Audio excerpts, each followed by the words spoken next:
Shine परिवार के आप सभी कस्टमर, सभी एसोसिएट, आप सभी को Rashid Naseem, chairman shine group का प्यार भरा नमस्कार। साथियों, आज सुबह से दो खबरें ऐसी थी जो आप सभी लोगों को जिसके रिजल्ट का, जिसके नतीजों का बड़ी शिद्दत से इंतजार होगा।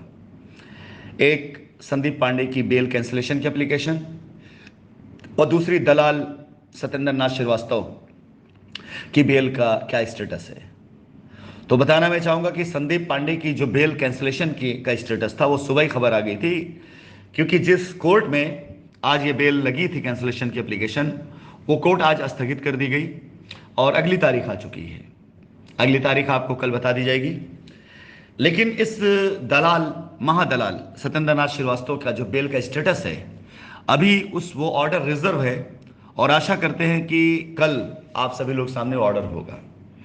हमें पूरा विश्वास है कि जाहिर सी बात है, कानून अगर अपना काम करेगा और केस की नौवियत को देखेगा और उसकी बारीकियों को परखेगा, तो जो बेल एक बार पहले कैंसिल हो चुकी है वो इस बार भी कैंसिल होनी चाहिए।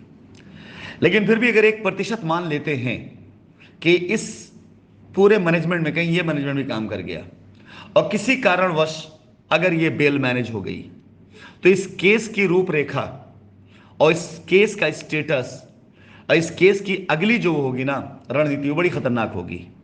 खतरनाक इन द सेंस कि अब तक पीड़िता ने इस केस में अपने आप को डायरेक्टली एफआईआर के बाद कतई नहीं इन्वॉल्व किया है, क्योंकि इस दो कौड़ी के हरामखोर दलाल श्रीवास्तव, महादलाल सत्येंद्र श्रीवास्तव ने जिस प्रकार से पीड़िता को धमकाया था, सोशल मीडिया पर उसकी इमेज खराब करी थी, धमकियां दी थी, उसकी डर की वजह से काफी समय तक लंबी खामोशी के बाद जब उसने देखा कि इस दलाल हरामखोर सत्येंद्र नाथ श्रीवास्तव की करतूतें सामने आ रही हैं,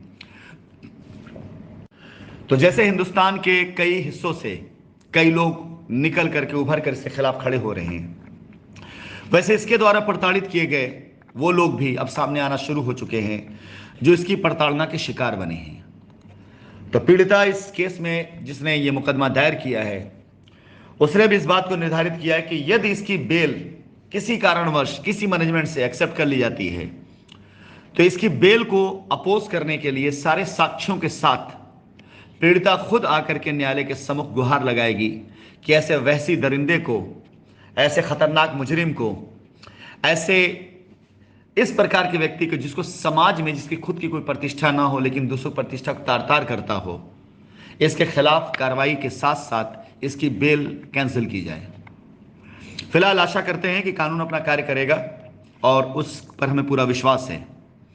तो दोनों केस की जो नौवियत है, पहला केस संदीप पांडे का जिसमें तारीख स्थगित की गई है, और दूसरा केस इस दलाल श्रीवास्तव का जिसमें अभी फैसला रिजर्व है और आशा करते हैं कल फैसला हमारे सामने होगा। उसी हिसाब से अगली रणनीति तैयार की जाएगी। लेकिन साथियों, साथ में आपको एक चीज और बताना चाहूंगा। ये दलाल सत्येंद्र नाथ श्रीवास्तव फिलहाल अपने कुछ चमचों से और कुछ सहयोगियों से लगातार रहम की भीख, समझौते की मांग और एक बार फिर से रास्ता दिलवाने की बात करने की मांग करना शुरू कर चुका है, जो कि इसकी सोची समझी साजिश है, जिसके जवाब में मैंने आज एक लाइन बोली है कि दुख में सुमरन सब करे, सुख में करे न कोई। दुख में सुमरन सब करे, सुख में करे न कोई। जो सुख में सुमरन करे, दुख काहे को होए।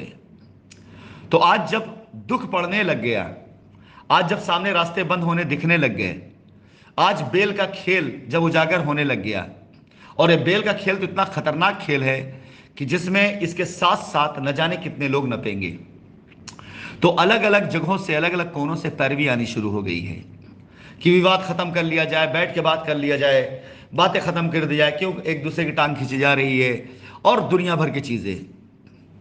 जब इसने सारे दुनिया भर करतूत करी तो इसके सामने तो कोई नहीं गया ये फरियाद करने के लिए।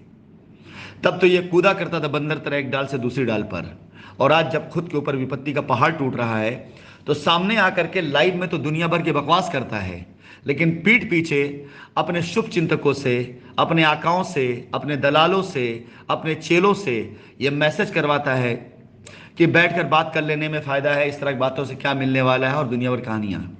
तो मेरा जवाब तो मैंने इसके शुभ चिंतकों के द्वारा पहुंचवा ही दिया है, लेकिन डायरेक्ट ग्रुप पे भी जवाब ये कि जब यहां तक आते हुए हमने अपने मान सम्मान, पैसा कौड़ी, प्रतिष्ठा किसी की परवाह नहीं करी, तो आज कैसे हम इस 2 कौड़ी को उठाई गिरे की बात का सम्मान कर लेंगे। ये लड़ाई शुरू हुई थी जब बहुत खतरनाक थी। लड़ाई इससे नहीं, क्योंकि लड़ाई सामने उन लोगों से लड़ना था जो हमारे अजीज थे, जो अपने थे, हमारे एसोसिएट थे, हमारे कस्टमर्स थे। कानून था। हमने तब जब समझौता नहीं किया तो आज कैसे समझौता कर लेंगे। फिलहाल ये ऑफर डिनाई। नंबर 2, सुपर 100 के सिलेक्शन पिछले काफी दिनों से सिर्फ इसीलिए पेंडिंग पड़ा हुआ था कि एक तो नवरात्रि का इंतजार था, साथ ही साथ आज की डेट का इंतजार था। फिलहाल आज की डेट समाप्त हुई तो सुपर 100 में 25 ऐसे लोगों का सिलेक्शन निर्धारित किया जा चुका है जिनकी सोशल मीडिया की पोस्ट और सोशल मीडिया की उनकी एक्टिविटी और उनकी अब तक की गई मॉनिटरिंग में वो पूरे नंबरों से पास हुए हैं। 100 लोगों में इन 25 लोगों के नामों की घोषणा इसी नवरात्र में कर दी जाएगी। कल मैं पूरी तरीके से दिन भर सोशल मीडिया पे आप सभी लोग एक्टिविटी को देखते हुए जिनका सिलेक्शन किया गया सुपर 100 में उन पर फोकस करूंगा और साथ ही साथ कुछ नई चीज़ों से, नई बातों से, नए तथ्यों से आपको अवगत कराऊंगा।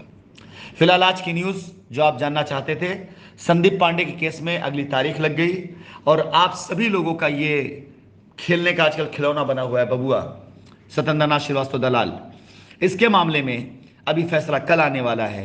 लेकिन उससे पहले ही आपके सामने झूठ का इतना आडंबर लेकर के आता है कि इसके झूठ पे हंसी आती है। याद कीजिए कुछ दिन पहले ये आप सभी लोगों के सामने नेचर वैली का एक वीडियो और न्यूज़ लेकर आया था कि ध्वस्तीकरण कर दिया गया, पता नहीं क्या क्या। एक बार जरा आप भी जाकर वहां देख करके आइए कि नेचर वैली की स्थिति क्या है। खुद ब खुद आपको दूध का दूध पानी पानी हो जाएगा। तो ये लगातार झूठ की फैक्ट्री बना पड़ा हुआ है। ध्यान रखिएगा इस बार कहीं इसके झूठ में चाल में फंस करके फिर से एक बार आप लोग अपना नुकसान ना कर लें।